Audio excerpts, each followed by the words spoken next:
Hello, welcome to the channel Why Stories. Enjoy watching. At sunrise, the sun was illuminating the beautiful village. Neat houses stood one after another, accentuated by pink and slightly yellowish rays rising from the edge of the sparse pine forest. Somewhere in the distance, a cow mooed, then another one, and then a third. Soon, the village was filled with familiar summer morning sounds. And only those who wholeheartedly loved the simple and peaceful village life could appreciate this morning's beauty. Lorenza Jimenez was standing by the fence, holding a bucket of freshly milked milk in her hands, watching the dawn unfold. She would soon leave the village and start studying, and a completely different life would begin. "Lorenza, are you about to move to the city?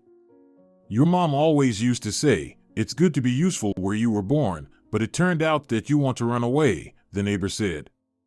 A stout woman with thick braids smirked, glancing at the young girl. "I bet the big city life lures you, right? Or perhaps you're already planning to marry a prince," she teased.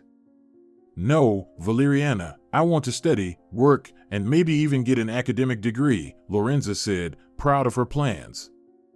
"An academic degree?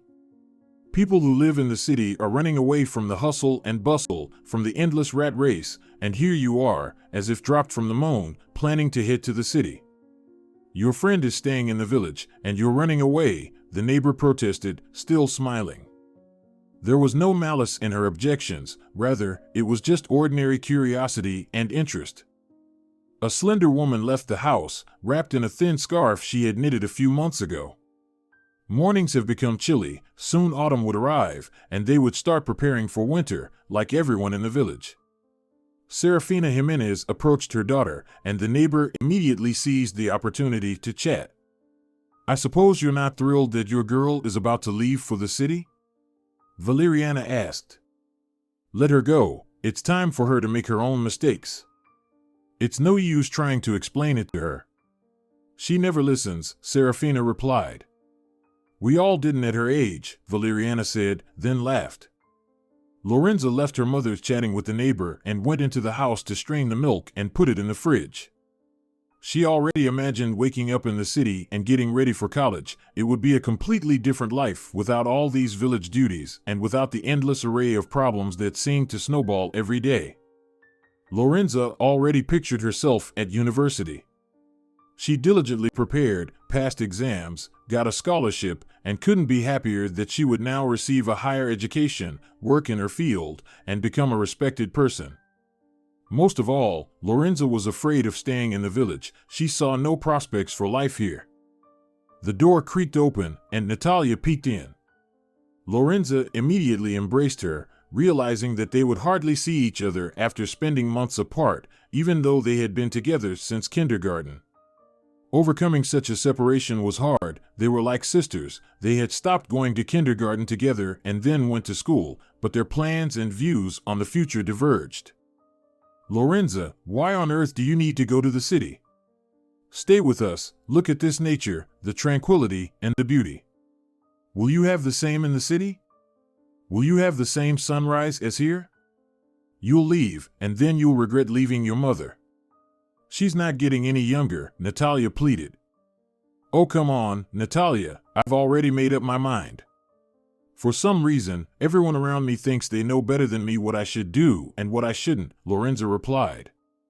"I'm going to get married, have a child, and take care of my family, and you'll spend years studying, then have a child, and nobody will need your diploma.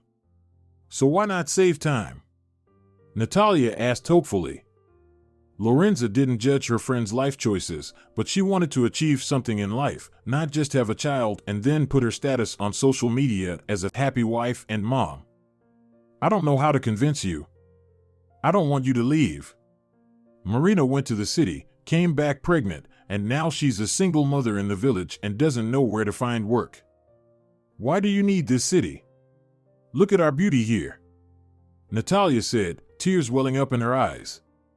Lorenza felt the pain of their impending separation, but she understood that if she wanted to achieve something, she had to take risks. Besides, Lorenza had dreamed of moving for too long and didn't want to give it up just because everyone around her wanted her to stay. Your mom probably cries all day that you're leaving her alone in the village. She's lost so much weight, Natalia said, touching on a sensitive topic. Saraphina did indeed worry about her daughter. She didn't want her to go to the city, but Saraphina quickly realized that her daughter wouldn't listen to her. She would leave anyway, even if her mother gave her an ultimatum. Saraphina entered the kitchen, carrying a basket of apples. Natalia, seizing the opportunity, turned to the woman. "What's going on, Saraphina? Why is she so determined to go far away from us to the city? Who persuaded her to go there? And she doesn't listen to anyone's advice. We all unanimously tell her to stay with us. What's there in that city that we don't have here?" she exclaimed, turning to her friend's mother. "There are prospects for the future, and here there are only cows, chickens, goats, and nothing more," Lorenza blurted out, then threw the cloth on the table and dashed out onto the street. Saraphina just shook her head, looking at the girl she had known since early childhood. "It's okay, Natalia, I've come to terms with it. Nothing will convince her otherwise. Let her go. It won't be long before she returns, mark my words. The city attracts everyone, but it can swallow you whole. The people there are different," the woman said. Saraphina was left alone. By the time her daughter returned, the smell of apple pie wafted from the oven. Her mother remained silent, occasionally nodding as if engaging in some internal dialogue. Lorenza noticed how much weight her mother had lost, though she was never overweight. It was evident she was worried about her daughter. On one hand, Lorenza felt terribly sorry for her mother, but on the other hand, she feared leaving her alone here and feared that something irreparable would happen. "Mom, can't you at least support me? I want what's best for me. I won't have another life," the girl said, nervously hoping for her mother's support. "Oh, come on, since you've decided to go, go ahead. You got a scholarship. We're just worried about you, we're of a different age. I know everything about that city, as I have lived there for many years. But now you won't lure me there with anything. Maybe you'll change your mind, come back to the native village, or, on the contrary, you'll settle in so well that you'll stop visiting your mother in the village," Saraphina said.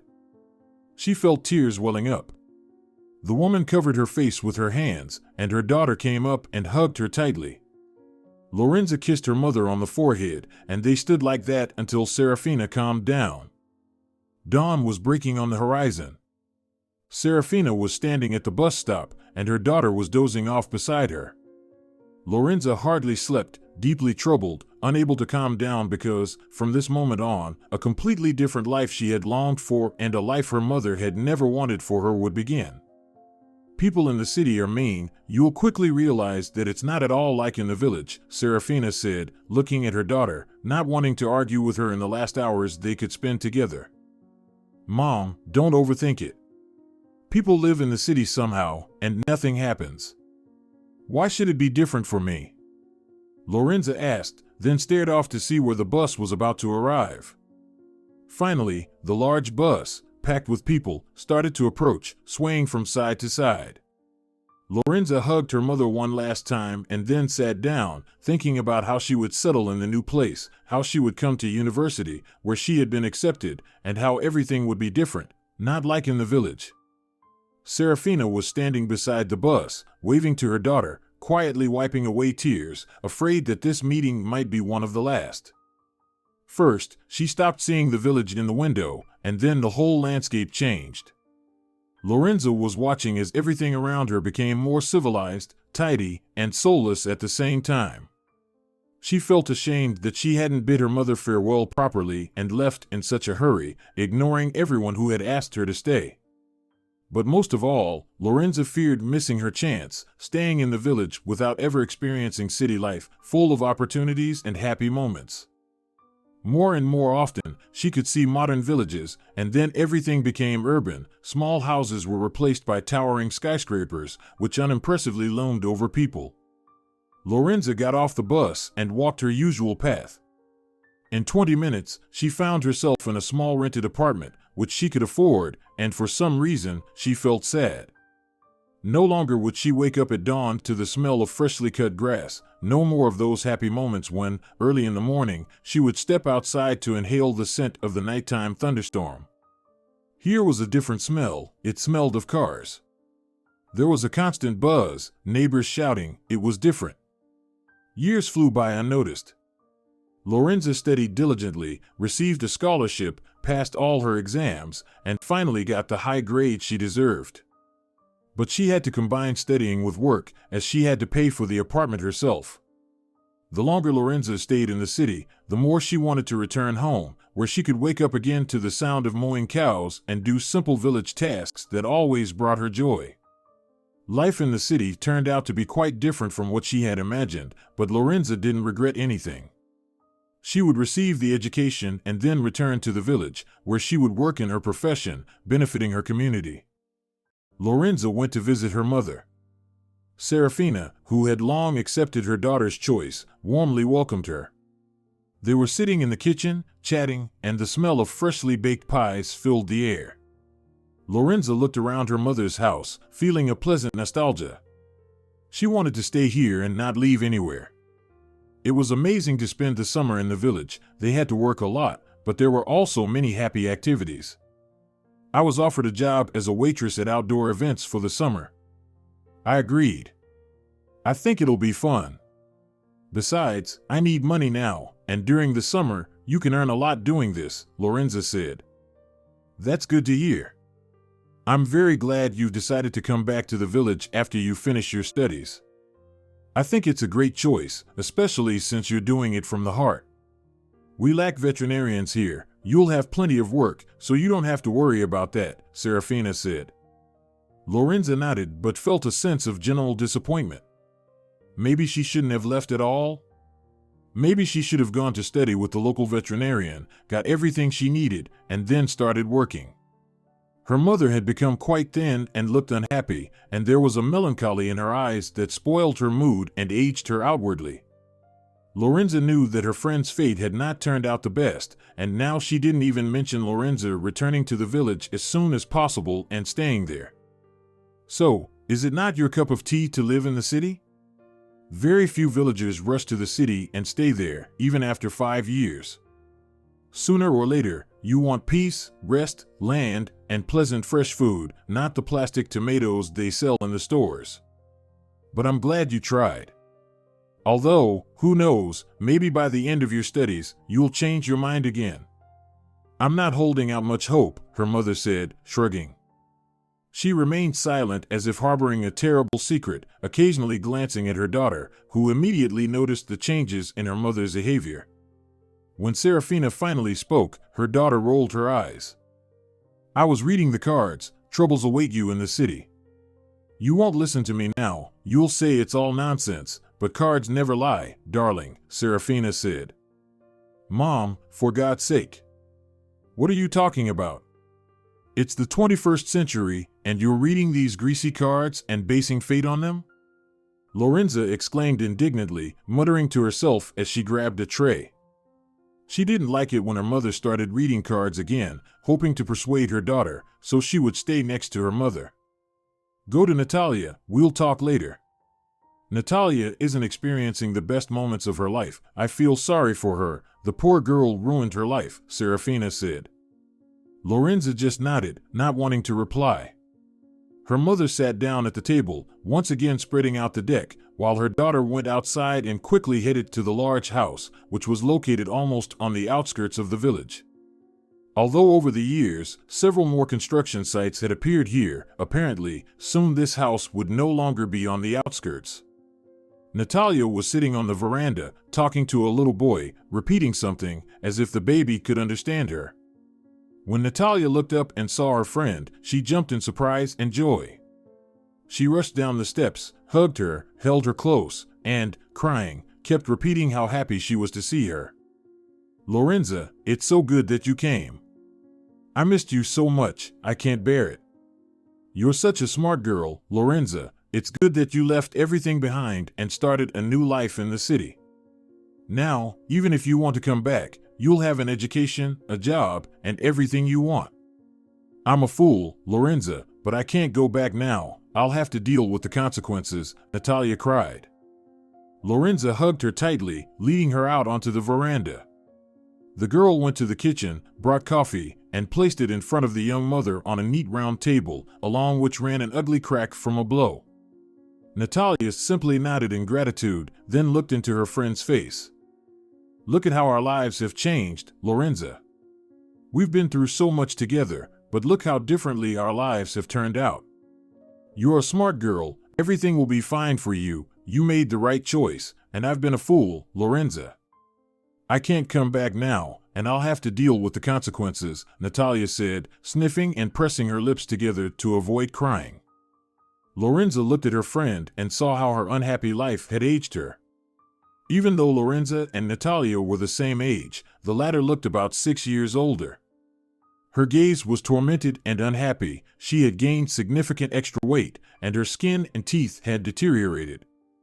Natalia found pregnancy very difficult, but she tried not to talk about it or think about it because nothing could be changed. My current husband has turned into an alcoholic. He doesn't care about me or the child. He only takes money, and sooner or later, he'll drink himself to death or drown somewhere when he goes fishing with his buddies. I should have listened to you and gone to study with you. I love my son. I've never loved anything in life as much as him. Oh, Lord, it's so hard to go through everything alone. And what about your mom? Lorenza asked. She said right away that, since I decided to get married, I should deal with the problems myself. I chose such a husband, so I should bear it. That's what my mom advised me. She doesn't want to deal with her grandson, doesn't want to help either, and keeps saying that I gave birth for myself, not for her. Why so? I spent all my childhood with my grandmother, and now grandmothers don't even want to look at their grandchildren. Even though they live just minutes away, Natalia murmured, soothing the baby and dozing her off in her arms. Lorenza felt a longing for the times when they were both young, unburdened by marriage or children. Natalia rushed into things. She wanted to get married, have a baby, and become a mother. Perhaps at those moments, she didn't consider how difficult it would be and how much effort a baby would require once it was born. Maybe you should move to the city? Come live with me. I rent an apartment, it's tiny, but we'll manage somehow. I'll help you take care of the baby, you can get a job, leave in the evening, and I'll go to school in the morning. Anything's better than staying here and looking at a drunken husband, Lorenza suggested. Natalia looked up at her, full of hope, but almost immediately she felt a sense of melancholy and realized that she would never leave. Natalia was afraid of her husband, of her mother's condemnation, and also afraid that she wouldn't cope, because even here, in the village, with a baby in her arms, it was difficult for her, and in the city, she might not cope at all. Lorenza returned to her mother's house, immersed in heavy thoughts about her friend, who stayed here alone with her problems, realizing that nobody else needed her troubles. Lorenza's heart squeezed with sadness, the feeling of longing becoming unbearable. Mom, did you read cards for Natalia? Lorenza asked when they were sitting at the table with her mother. Why do I need it? He seemed like a decent guy. He didn't drink and didn't get into fights, but then he started going downhill, got involved with Alejandro Cortez, and everything went bad real fast. Poor girl, she'll keep putting up with him until he drinks himself to death somewhere. You know, I look at Natalia and think, it's a good thing you went to the city after all, maybe you avoided such a fate yourself, Saraphina said, looking at her daughter. That evening, Lorenza was lying in bed, recalling her conversation with her friend and thinking about how nice it would have been if they had gone to the city together. The next day, Lorenza got on the bus and simply went back to the city, where her familiar life awaited her. She had to work again, study, and communicate with old and new acquaintances who would hardly ever become friends with her. In the city, the concept of friendship seemed to have a different meaning than in the village. Lorenza rested her head against the window, sitting in her tiny rental apartment, watching the children play, and enjoying the beautiful summer vacation. Tomorrow she would go to work again, listen to her boss's next tantrum, then return to her work duties. Lorenza took her boss's outbursts calmly, without any problems, because despite her harsh character, the woman faithfully paid the money and never once delayed the salary. During all this time, she could shout but calmly allow time off for a dentist appointment or anything else. She could create a fuss, but at the same time easily give a bonus or advance payment so that the employee could solve their financial problems. They feared her, respected her, and treated her understandingly because, behind the veil of a strict, tough woman, there was a warmly maternal heart. Lorenza returned to her work duties, and Miguel, a sly and repulsive guy whom she disliked from the moment they met, was constantly hovering around her. Miguel was generally disliked at work, suspicions about him varied, and newcomers were constantly warned not to deal with him. Rumor had it that Miguel was somehow related to the boss, which was why she tolerated all complaints against him and kept him in his position even though working with him was no picnic. Lorenza didn't like Miguel, but he took a liking to her, seizing every opportunity to flirt with her. Lorenza repeatedly rebuffed him, first politely, then rudely, and the last time they argued so fiercely that even other colleagues stood up for her. Miguel didn't back off. As soon as she appeared at work, he immediately started spewing nonsense, from compliments to insults, supposedly aimed at lowering her self-esteem. "You're doing the right thing by rejecting him," Ariel once commented, frowning as she glanced at the young man who was speaking rudely to someone on the phone. "He's shady, unreliable, and cunning. I can't stand such guys or such people in general. They annoy me. I still don't understand why nobody can fire him. We all complain, but he's still here," Lorenza concluded unpleasantly. "Where would he go? Do you think there are many people eager to take his place? Most students still depend on their parents, and an ordinary person won't work here for such a salary. So he stays because they can't fire him. There's no one to replace him. You should understand it," Ariel said, then shrugged as if imagining how much longer she would have to work side by side with Miguel. "Am I the first one he's hit on?" Lorenza asked. "Oh, Lorenza, it'd be easier to point out who he hasn't hit on. He's not particularly discerning. As soon as someone new shows up, he immediately switches his attention, as if he competes. And anyway, he's not a pleasant guy, even as a friend, let alone in a relationship. Don't even think about paying attention to him. Listen to my advice, don't even flirt with him, just shut him down bluntly, and that's it.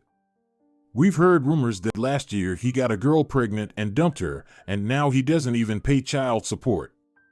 So, to put it mildly, he's disgusting," Ariel summed up. Lorenza nodded, still watching the young man, who was actively gesturing while talking on the phone. She knew she couldn't let him get close to her, but for some reason, she had a gut-wrenching feeling that their paths would cross again, even against her will. The manager called Lorenza in. The girl quickly got up, adjusted her apron, and headed to the office of the restaurant director, who now also dealt with off-site events. The woman was sitting at the table, filling out papers, and gestured towards the chair. Lorenza sat down there. "Lorenza, tell me, do you have a man?"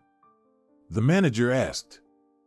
The question was so unexpected that Lorenza was momentarily stunned. She stared at the manager, who burst into laughter, tears welling up in her eyes.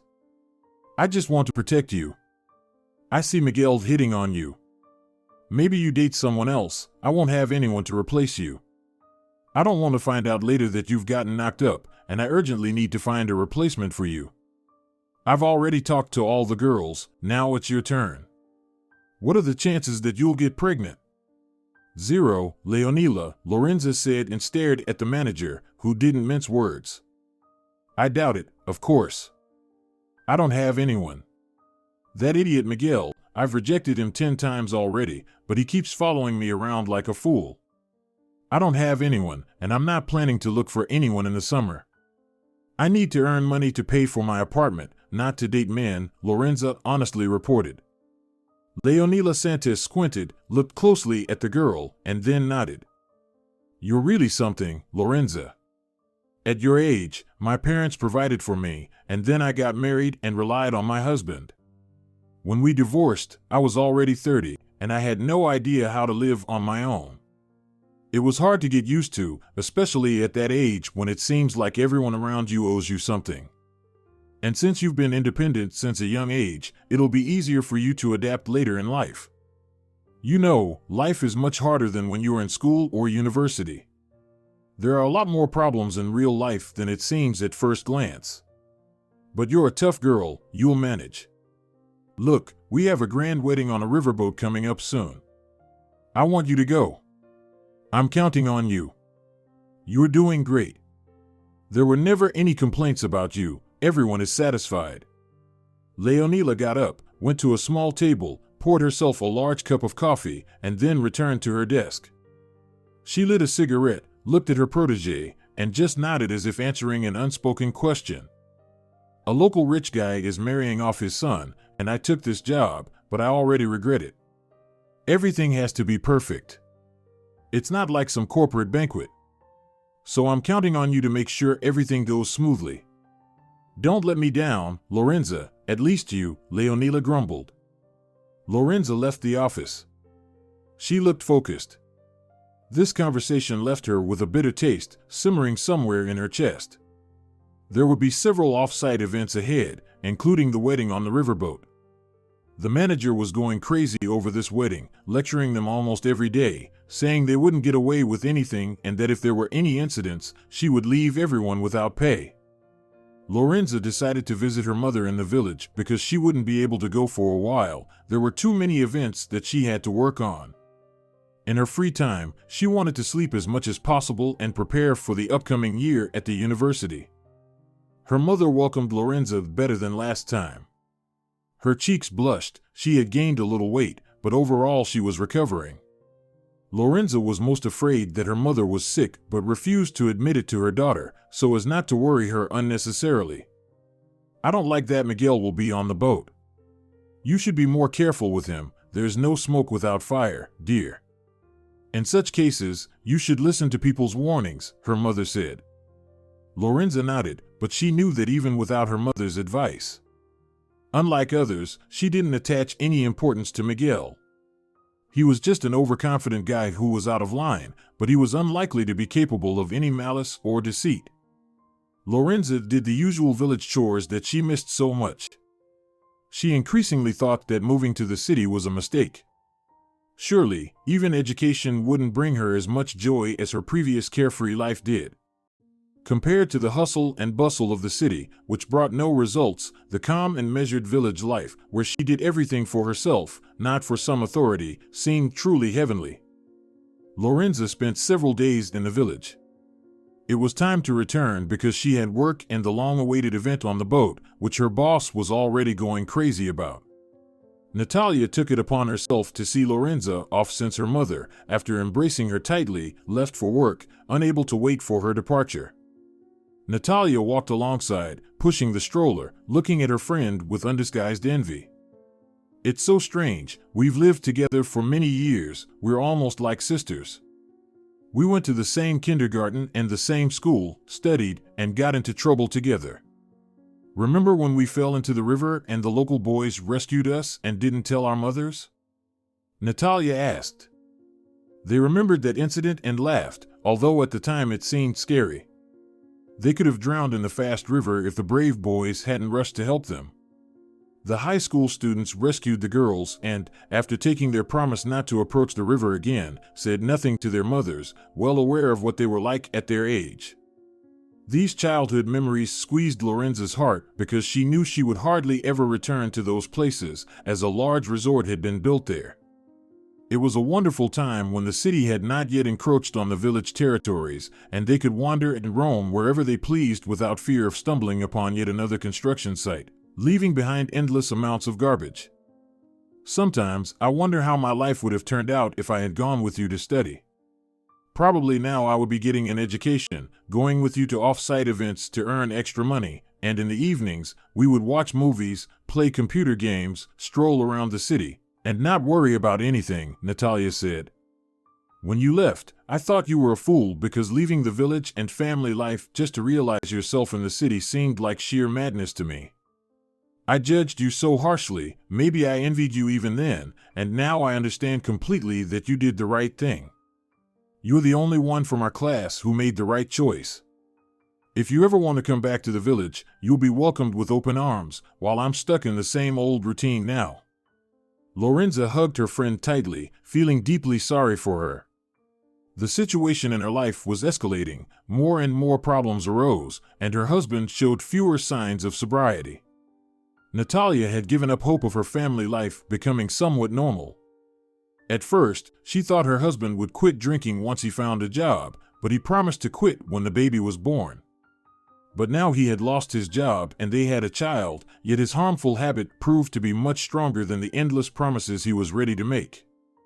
If at first Natalia believed him, now she let his promises slip through her fingers, waiting for the moment when the child would grow up a little and she could go back to work, leaving her fiancé alone to deal with his harmful habit. Natalia didn't share her plans with anyone because she didn't know if it was possible. The summer in the village was truly beautiful.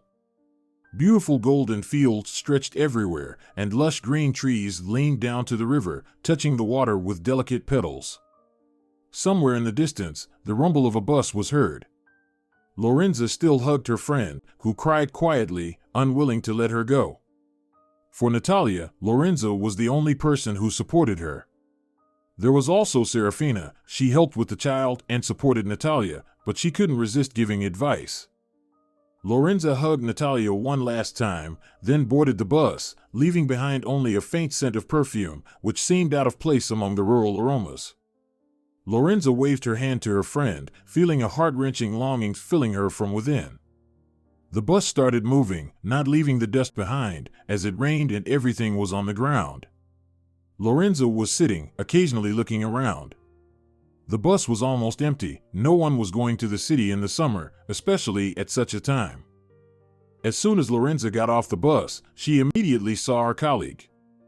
Ariel exclaimed in surprise and immediately rushed to hug her, which Lorenza didn't quite understand.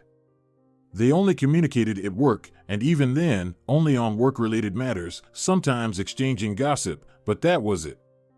And Ariel behaved as if they were close friends who had known each other for 10 years, if not more. Lorenza, guess what? Miguel is in trouble. They say he took money from one of our clients, and now everyone is investigating. I hope they won't let him go to the wedding because of this, Ariel said with a satisfied voice, smiling broadly. It's such a serious event, and she wants this fool to go with us as if there are no more people. Damn, Lorenza, I don't want him to come with us.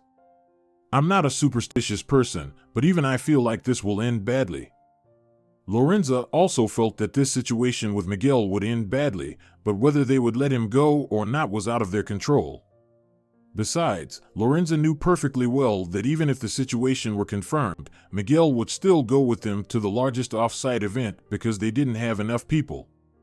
Even with such great personnel on board, it would be catastrophically insufficient, considering the number of people they would have to serve. Lorenza arrived home with an unpleasant feeling, as if she were being deceived or deliberately set up. Maybe her mother was right, she shouldn't have paid attention to that guy in the first place. However, she needed to stay alert because the situation could turn out to be very unpleasant. If the guy was suspected of theft, there was likely some truth to it. And most likely, he might try to do it again.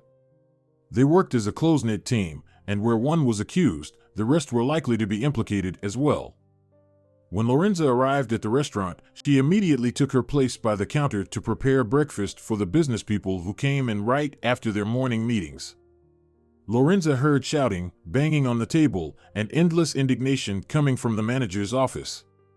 She was sure that most likely, the manager was reprimanding the careless young man who had caused trouble, and now Leonila and her staff had to deal with the consequences. Once breakfast was served, a thin, pale-faced waitress replaced Lorenza, and she was summoned to the manager's office. When Lorenza entered, everyone who worked at the off-site events was already there, along with the angry manager. All right, we have a serious event coming up. I hope you're smart enough not to mess up, or else I'll leave you all without the salary, and you'll have to deal with the consequences yourselves. I told you all from the beginning that if one messes up, you'll all have to deal with it, Leonila said, snorting with malice. She crossed her arms over her chest and began arranging photos of how the table would be set, what emphasis needed to be made, what dishes would be served, and how they would be presented. Leonila outlined the order of serving dishes, dessert trays, and the schedule. The grand wedding had to go perfectly, so the preparation took up a lot of time. Lorenza was already disillusioned with her new job and regretted going to serve at off-site events. She should have just stayed at the restaurant. She would have earned less money over the summer, but she would have had far fewer problems. Leonila continued to explain how the event would be organized, what to pay attention to, and where not to mess up. Lorenza listened, occasionally glancing at Ariel, who sometimes squinted her eyes and chuckled while standing next to one of the new girls, who seemed hesitant about going on the boat. During her time at work, Lorenza had learned to understand people quickly and could immediately tell who was there temporarily and who would stay permanently. All right, the son of the wealthy man will get married. The boy is a bit strange, to be honest. He's well known in our circles for his love of heavy drinking and partying, leaving his daddy to cover up all his mistakes with money. The bride, as far as I know, is quite a popular blogger. So, if anything happens, she'll quickly spread the word. The guests they invite to the wedding will likely record everything on their phones. Please watch your behavior and speech. Don't smoke in public places. Don't even sit down to eat. Move like robots, and try not to attract any attention to yourselves. I'm paying you a lot of money for this event, so please take this responsibility seriously, Leonila said. Lorenza felt that the manager wasn't just anxious, she was trembling, completely confused. She was extremely nervous, and her teeth were chattering from heightened anxiety. The woman made a small bow in jest and then continued to lecture the young team. Tomorrow at 5 a.m., we will pick you up from here. If anyone is late, they'll have to go on their own and pay for it. And if you won't tell me anything and then decide not to board the ship, you will receive a personal gift from me in the form of a dismissal with terrible recommendations. If you think I'm joking here, you're mistaken. That's it, you can go home and rest, but don't get drunk. Tomorrow morning, I expect everyone to be in their places, the woman said. The group began to leave. Lorenza pondered that they just needed to get through this. Soon the event would be over, and it would be back to the usual banquets. Everything would return to normal. Lorenza woke up to the alarm, which had been going off repeatedly. She hadn't slept well. There was a burning sensation in her eyes. Lately, sleep had been elusive, with constant nightmares, as if warning her that a series of unpleasant events was about to begin and she would have to face them alone. Lorenza went to the kitchen, put the kettle on to make coffee, and contemplated that she would have to go to another event where guests would treat her like their servant. The richer the event, the more disgusting people behaved. It was becoming a pattern. It felt as if having money gave them the right to mistreat others, asserting themselves at their expense. Lorenza looked out the window. It was drizzling, which, according to the forecast, should end soon. After drinking her coffee and having a sandwich with butter and cheese, Lorenza went downstairs. She hurried to the bus stop, almost immediately hopping onto the nearly empty, earliest route, and then fought off the encroaching sleepiness. When Lorenza arrived near the restaurant, several guys were already standing there, looking just as miserable and sleepy as she felt. They sat down on the long sofa on the cafe's veranda, chatting and trying to cheer each other up. By the end of summer, they were all quite tired and waiting for the college year to start, so that they would have the standard shifts in the restaurant, and there would be no more boats, other restaurants, or food courts. Finally, a few cars pulled up. Lorenza took her place and almost immediately fell asleep next to Ariel. When they approached the huge ship, it turned out to be unusually bulky and clumsy, but richly decorated. Lorenza even doubted that such a ship would sail at all, let alone with a decent number of guests on board. While nobody was there yet, the serving staff had enough time to inspect everything, rehearse the presentation of special dishes and the cake, and then hide in the kitchen, waiting for the banquet to begin. Lorenza was in charge of appetizers and alcohol. She had to stand at the buffet for a while, then she would have other duties. She least wanted to carry out the cake at the most critical moment. And they chose the scapegoat by drawing lots. When Lorenza pulled out the long stick, she couldn't be happier that this task had passed her by. Soon, a lot of people came, and they quickly began to feast at the buffet. Ariel, eager to support her familiar colleague, was standing next to the neighboring table, immediately filling the empty seats, making new platters, forming mini burgers, and other delicacies. "Have you seen the lovebirds?" Ariel asked, chuckling to herself. "No, I haven't even stepped out of here yet. I'm going crazy because of all these people. I didn't think there would be so much food at the buffet. Usually, buffets are the simplest places. What will be next, then?" Ariel sighed, shook her head, and then smiled again when she saw guests approaching. Lorenza filled glasses with cold drinks, smiling as she served guests. Although she didn't want to, they looked at her like she was second-rate. It irritated her. She wanted to put all these people in their place. Although maybe in their eyes, she really was second-rate, just a waitress capable only of serving food. The groom is kind of sketchy, chubby, with a crooked mustache sticking out. He's, mommy's boy, as they say about guys like that. Most likely, mommy is in charge there, and now the wife will be in her place, Ariel said as soon as the guests left. "Oh, come on. Maybe you got the wrong first impression." "Me? Wrong? Lorenza, I've been dealing and working with people for too long. Trust my experience, he's definitely mommy's boy. Such guys run after mommy and do everything she says. He doesn't have his own opinion at all, only mommy's opinion matters to him, and that's it. A marriage with such a guy is doomed, believe me.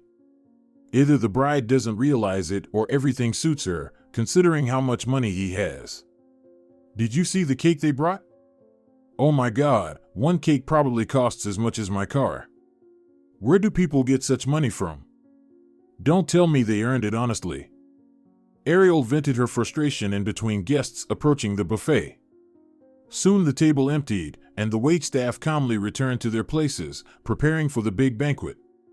The dishes were ready, and the main dishes would soon need to be served. The host was walking around the ship entertaining the guests. There were beautiful mirrored people in bunny suits with ears, attracting guests for photo shoots. The wind messed up several photo zones, so they were gradually losing their former appeal. Guests were drinking more and more, and unpleasant situations arose more and more frequently. Someone started a fight, and a serious conflict broke out. The host soaped up, darted from one end of the ship to the other, and then descended from the nose to the bottom. He tried to resolve the conflicts, but it was evident that it wasn't. He would have been better off organizing a couple of ordinary weddings and returning to his previous life without any problems. But then an acute situation arose. Ariel had seen that a sneaky waiter was running around with someone else's wallet and immediately understood that a scandal was about to start. When she rushed to him, Miguel vanished, leaving behind only the smell of cheap men's cologne. The theft came to light almost instantly. A monstrous scandal ensued, and for some unknown reason, poor Lorenza was charged with everything, but she just happened to be there at the time. The drunken rich man turned crazy as he drank too much alcohol. He attacked the poor, frightened waitress and began shaking her like a plastic doll. Such shouting and chaos ensued that no one could make out anything, but even the guests stood up for the poor waitress, who looked at the rich man with crazy, frightened eyes, fearing that he would throw her overboard. And then Marco Perez tore the sleeve of her shirt. There was a strange birthmark on her entire shoulder, reminiscent of a sinuous snake with a faded pattern on its back. The rich man froze for a moment, and silence fell. He looked at her, glanced at those around him, and couldn't believe what he saw. Marco shuddered, and some woman immediately jumped up, grabbed him, quickly led him aside, and whispered to the waitress to hide until the man sobbed up. Lorenza, with wobbly legs, ran to the kitchen and cried her eyes out, unable to calm down. She was terrified. Lorenza had to pull herself together as they were catastrophically short-staffed. The wallet suddenly turned up in the rich man's cabin. The case was hushed up. Marco apologized to the girl in front of everyone, and they had to continue working, even though she would have preferred to be anywhere else but on this damn ship right now. The event continued on its course, but not without hitches. An elderly woman took Lorenza by the arm and led her somewhere down the long corridor. Don't be too upset with him. When he's drunk, he can't control himself at all. Don't talk too much. The journalists will interview you now, give you a minute of fame, and then make you the scapegoat, the elderly woman said, smiling as warmly as possible to demonstrate her kindness, although she just wanted to shield their entire company from the active pressure from the journalists. I wasn't planning to. Do you think I haven't seen drunk people at our events? The main thing is that we sorted it out. He apologized. That's all, the rest doesn't concern me. It's my job, Lorenza said. Good girl. Professional approach. I'll put in a good word for you with your boss. You might even become a manager someday. All right, get back to work. I won't distract you. I'll scold him later, when he's completely sober. Don't worry about that. They got their wealth in a flash and don't know where the money comes from. That's why they behave like monsters. The elderly woman disappeared, leaving Lorenza alone with her thoughts. The grand event gradually came to an end. The ship returned to where it had departed. The completely intoxicated crowd, swaying slowly, descended to reach the transfer cars and taxis. Lorenza felt long-awaited happiness and monstrous fatigue. Meanwhile, Marco, that same rich man who married off his son, was standing in the hall by the railing, watching the girl. He couldn't believe it was a message from his distant and very unpleasant past, where he had done so much that he probably wouldn't be able to clean up in a lifetime. Marco looked at the girl. She was laughing and chatting with her colleagues, waiting for a taxi. How much she resembled her! There was no doubt that the birthmark belonged to her. Marco got into the car and soon was on his way home, where he would get a good night's sleep, and the next day he would talk to his friend, the only one in his circle who could listen without judgment. Marco knew without other people's opinions that he had behaved atrociously in the past, but he didn't want anyone to say it again, like he was a guilty kitten. Timoteo Ramos arrived only at noon. By that time, Marco was already on edge, nervously glancing out the window as if it could hasten his friend's arrival. What's the rush so early in the morning? Timoteo grumbled, yawning heartily, eloquently indicating that he hadn't slept properly yet. You still haven't slept. I thought you'd come and crash right into bed, Marco replied. And I thought you wouldn't be drinking so much, even at your son's wedding, that you'd attack a poor waitress. I can't believe it, Marco. You embarrassed yourself. Do you even realize how the journalists can spin this now? Marco rolled his eyes demonstratively, prompting his friend to laugh immediately, knowing how he disliked being chastised for his actions. Come on in, we need to talk. I've realized something. Remember when I grabbed her sleeve and tore it off? She has a birthmark, just like that woman, the one eye. Marco fell silent. Timoteo finally understood that the situation was clearly not funny, but tensed up. In his memory, Marco only behaved like this in very tense situations. Marco sighed heavily, sat down at the table, and poured himself a large cup of coffee, hoping that it would give him courage and a bit of alertness, as he hadn't slept properly and was lost in thought about what had happened. I got married when I was young. You were abroad then, still laughing at me, saying that at my age I should only be having fun with girls, but I decided to take my life seriously. I remember, I'd say the same thing now. Do you think she might show up? You told me back then that you'd sorted everything out, remained friends, parted ways, and forgotten each other's names.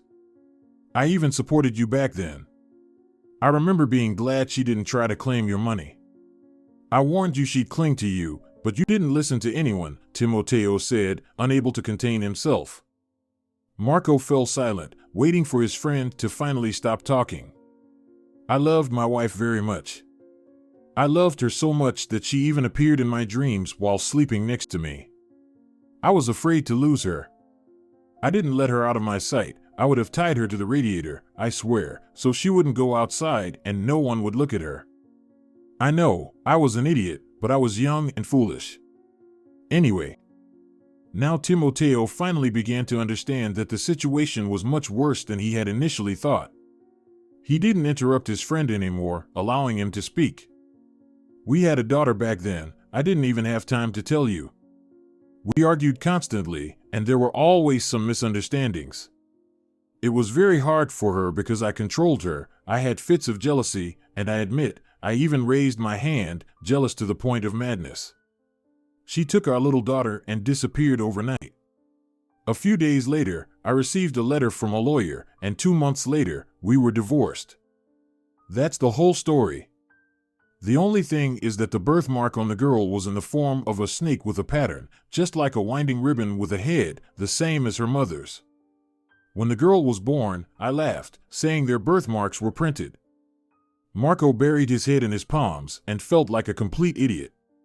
He had no strength left. He felt dizzy after he admitted everything, and all his limbs felt heavy, as if filled with liquid metal. Marco hoped he would never have to share his vile deed and the fact that he had forced a young woman with a child in her arms to run off without any money to escape from the ubiquitous tyrant who wouldn't let her live. Marco was staring ahead, still unsure of what to do next. You need to find this girl and figure out what's going on with her, find out where she lives, and find out about her parents. Just find out where she is, and then come and see for yourself. Maybe you'll even get to see your wife and apologize. That's it. Marco, I never would have thought you were capable of something like this, Timoteo grumbled. I wouldn't have thought so myself. I loved her so much that I lost my mind. Now I remember my behavior and can't believe I did that. I could have had a normal life now, a good wife, a beloved daughter, but now I only have a wife with her tantrums and an illegitimate son, for whom I'm just a walking wallet, Marco said with undisguised bitterness in his voice. No use grinding over the past now. What does it matter how things could have been if the past can't be undone? Come on, Marco, pull yourself together. You're a grown man after all. It's time to take responsibility for your actions. Call Daniel Molina and let him find out the information. He'll do everything for the investigation, you know. If he can't find anything, no one else will. Marco agreed with this statement, but still felt guilty for some reason, even though many years had passed since then. As soon as his friend left, Marco immediately called and briefly relayed who needed to be found, but naturally didn't tell the whole story. Daniel never asked unnecessary questions, took the money, and searched for the right people. If he couldn't find anything, it was useless to turn to any other private investigator. Over the next few days, while Marco had been waiting for information, he went crazy. He couldn't even work, constantly lost in thoughts about his past and realizing that he would have to rebuild his relationship with his daughter from scratch if it was indeed her. Although it was unlikely someone of her age could have the same birthmark. Daniel called late in the evening, gave the address, received payment for his work, told Marco who the girl was living with and what she was doing now, and then disappeared, as always, without asking unnecessary questions or telling anyone about his investigation. Marco couldn't bear it. He went to the village the next day. His large, snow-white Jeep, swaying like a caterpillar from side to side, navigated the bumpy road. When he finally stopped, he sighed, looking at the large, sturdy village house. When Saraphina came out, the man immediately realized that she wasn't his ex-wife. Olivia looked completely different, but there was something similar in their eyes. But Saraphina recognized the man right away. A look of steady disappointment appeared in her eyes at his arrival. We need to talk. I assume, judging by your look, you know me well. Olivia married you, bore your child, and then ran away, just to get as far away as possible from the person who suffocated her with his control, Saraphina blurted out in one breath. Is she home? If you've come in. There's no need for the neighbors to have new topics for gossip, Saraphina said, then entered the house, leaving the door open. For a moment, Marco froze, as if he didn't know whether to enter or not, but a minute later, he stepped inside, surveying everything around him. The house was simple and cozy, but he noticed that money was scarce in this family. Saraphina put on the kettle, placed a dish of sweets on the table, and then sat down, not taking her eyes off the man who was objectively unpleasant to her. Olivia has been gone for a long time now. She died. She got seriously ill and passed away in a matter of months. We had a big fight by then because of you. I warned her that this control was abnormal and that after the birth of the child, you would become even worse. We argued so much back then that we stopped talking, even though we're sisters. And then he remembered his wife's sister, whom he had seen only a few times. Saraphina had aged significantly, as she was already older than her sister, and now so many years had passed. Olivia moved in with you then, and I stayed at our mother's house, taking care of her. Then my mother died. Olivia ran away, hiding somewhere. She came to me once, ate in a hurry, and then ran away.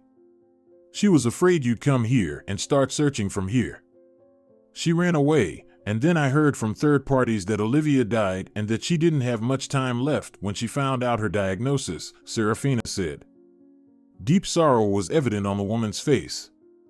A long vertical wrinkle between her eyebrows made her look even older.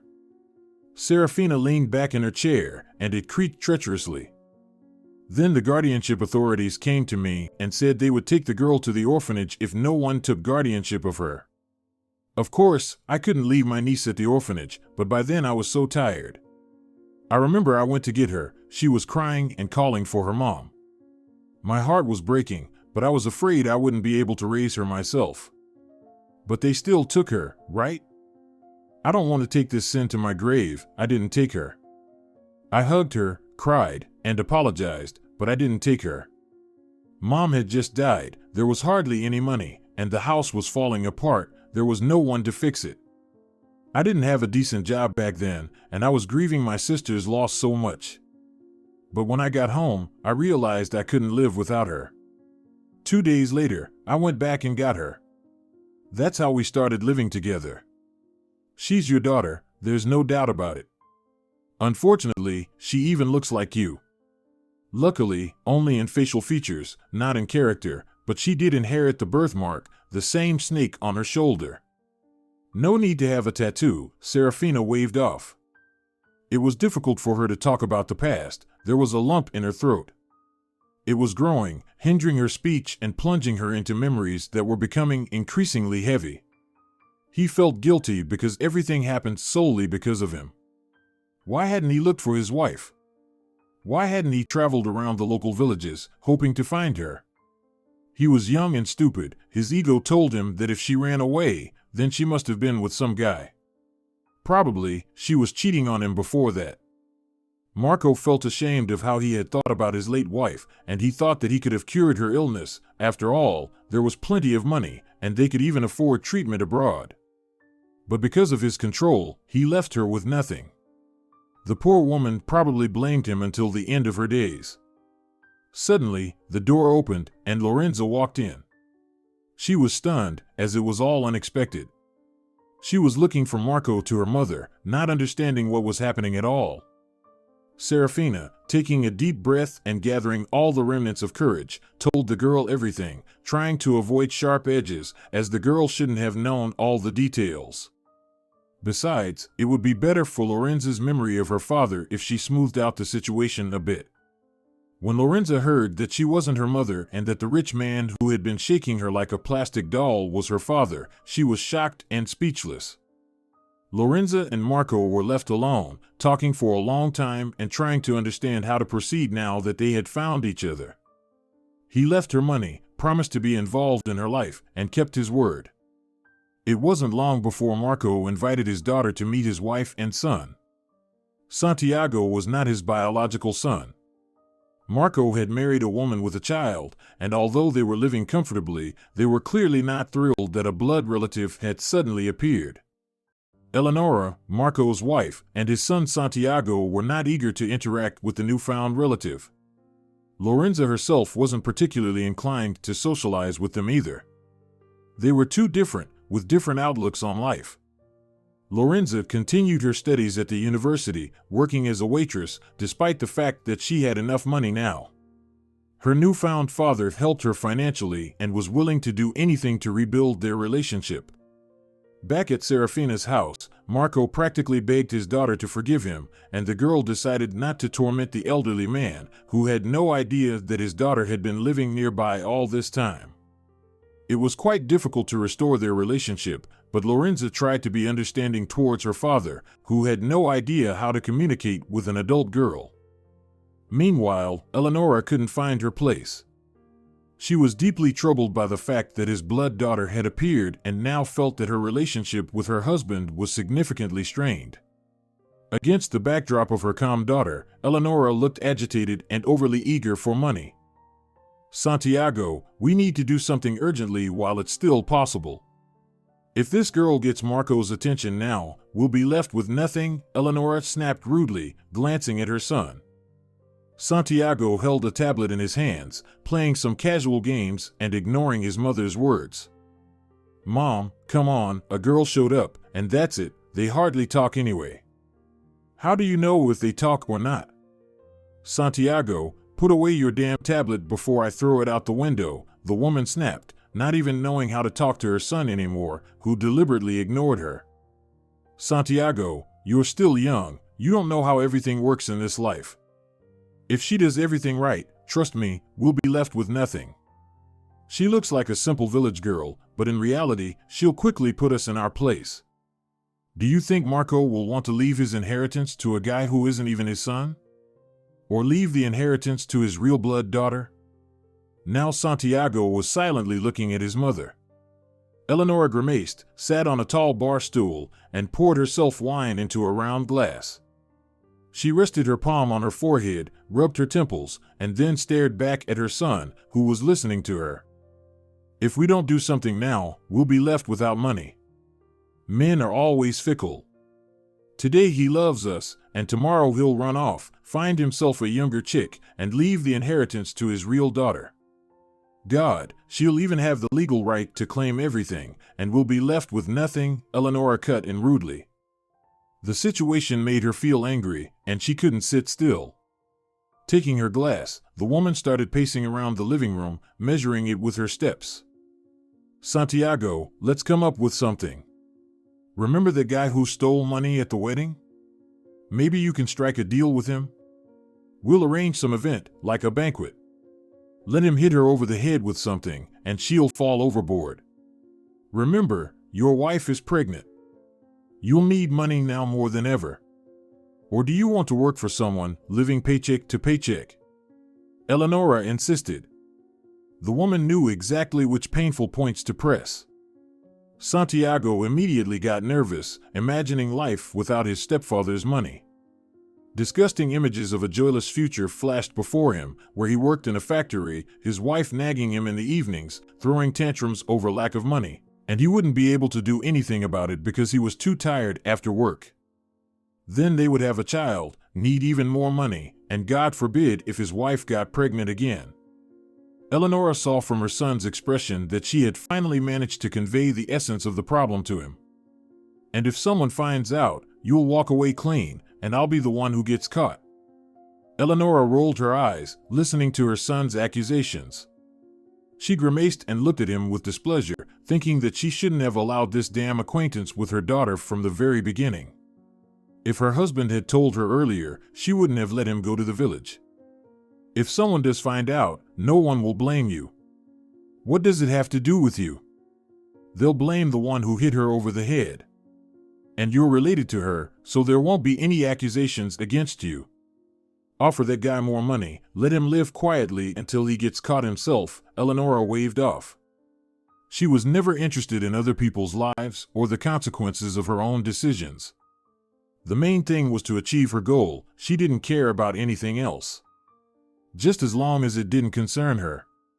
Meanwhile, her son was mentally running through all the details of the upcoming crime, seeing no reason why he would be accused.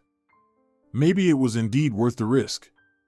Santiago, you won't have a car, you won't have an apartment, and your child will grow up just like you did before I married this man.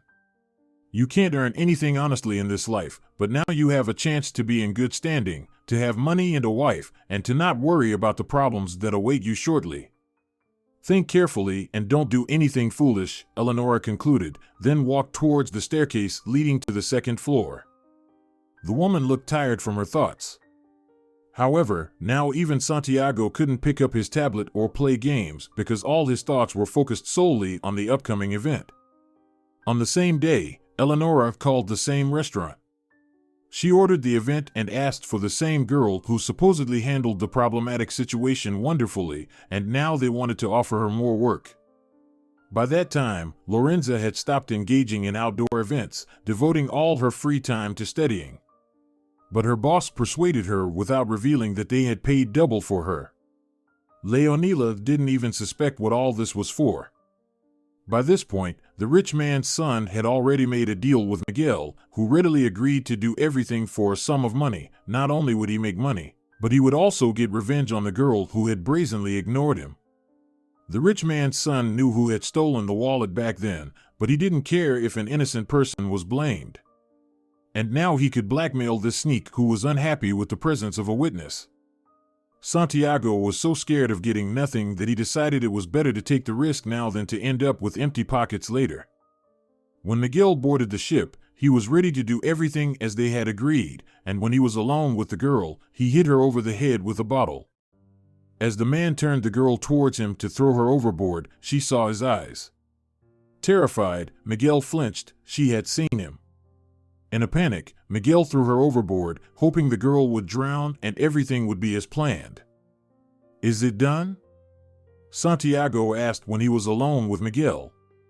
"Everything's done as we agreed," Miguel grumbled under his breath, deciding not to mention that the girl he threw overboard was still conscious. Miguel was confident she would hit the water and then drown, unable to find the strength to reach the shore. "Let's get off the ship, and I'll give you the rest of the money." "That's it. It's good when everything ends well. Right? It's interesting, of course, but my life turned into a circus when this girl appeared," Miguel said. Miguel got to work, trying to forget the girl's frightened, wild eyes as she was falling overboard, staring right into his face. Miguel was sure that even when he lay down to sleep, he would see that horror in her eyes and trembling lips. Lorenza quickly lost her remaining strength. She thrashed in the water, feeling a hot pain spreading somewhere in the back of her head. Nausea crept up, and an incredible weakness became more and more significant. Lorenza remembered the moment her arms gave out. Beyond that, Lorenza remembered nothing. Meanwhile, a young fisherman who came to the river saw the body. The girl floated in the water, strangely bent, her face turned to the sky. The boy was so scared that he didn't even have time to think. He immediately dashed straight into the water. Within a second, he had pulled her onto the shore and began performing CPR. Coughing up water, the girl choked, breathed, and then immediately blacked out. Marcelo scooped her up, carried her in his arms, and then brought her home. He laid her on the bed and wrapped her warmly in a blanket to finally warm her up after the icy river water. Lorenza was burning up, her temperature was soaring, and there was a fear that she wouldn't recover. Marcelo was sitting in a chair, occasionally entering the bedroom to check her temperature. If the girl had been in the water, it could mean anything if he reported it to the police. What if they shouldn't have found her? But while flipping through channels, Marcelo froze. He saw on the news that the girl was being sought after. Local businessman Marco Perez, almost in tears, said he was looking for her and was willing to pay for any information. Marcelo thought long and hard but ultimately decided to call the number. He introduced himself, mentioned the village he lived in, and then said that the girl was very unwell. Marco promised to come within hours, flying on the way just to get to his daughter as soon as possible. He could hardly believe she was alive, as the situation was now clearly going to have criminal consequences. Marco couldn't hide that his wife and son were extremely nervous upon learning the girl was alive. Eleonora glared at Santiago, almost cursing him with her eyes alone. Marco decided to get to the bottom of this, but for now, he needed to save his daughter, take her to the hospital, and put everything in order. Meanwhile, Lorenza regained consciousness but struggled to remember the details of her past life. It felt as though she had completely forgotten everything about the shock and stress. And when her father arrived at dawn, falling to his knees in tears and begging for forgiveness, she remembered everything. Lorenza told him who had hit her on the head. She also remembered seeing Marco's son on the ship. Even before leaving, Marco immediately called an old friend at the police station and told him something strange was going on there. Meanwhile, Lorenza's condition worsened, with her temperature rising exponentially. Marco took the boy's phone number, then quickly went outside and loaded the girl onto the back seat, carefully securing her in a lying position. He was riding very fast, fearing it would be too late. They needed to get her to the hospital urgently before the situation got even worse. Lorenza remembered lying in the back seat of the car, feeling like everything would soon be over, and then suddenly a white corridor, doctors, and people who kept reassuring her that everything would be fine and that she shouldn't have worried. Lorenza quickly found herself in a room that seemed overly fancy, especially considering they were in a hospital. Apparently, rich people had their rooms. When the doctor arrived, Lorenza was gradually coming to her senses. The fever subsided, for bags towered on metal stands nearby. The doctor took her temperature, said everything turned out okay, and it could have been much worse than it already was. They advised her to stay under the doctor's supervision for a few days. And only 4 days later, Lorenza was finally discharged from the hospital and immediately went to her mother's. Despite knowing the truth about Saraphina, she remained her mother. Initiating legal proceedings, Marco didn't even expect the horrifying truth to come to light. The waiter was caught almost immediately. He confessed that it was all the rich man's son's idea. And when the police began unraveling the situation, it turned out to be much worse. It appeared that Eleonora had initially planned everything in a way to make the son guilty. Then she would have remained the sole heiress and, after poisoning her husband, would have been left with the business and money without any problems. Despite well-planned actions, everything didn't go according to plan. The woman received a suspended sentence because she hadn't managed to do anything and could have changed her mind.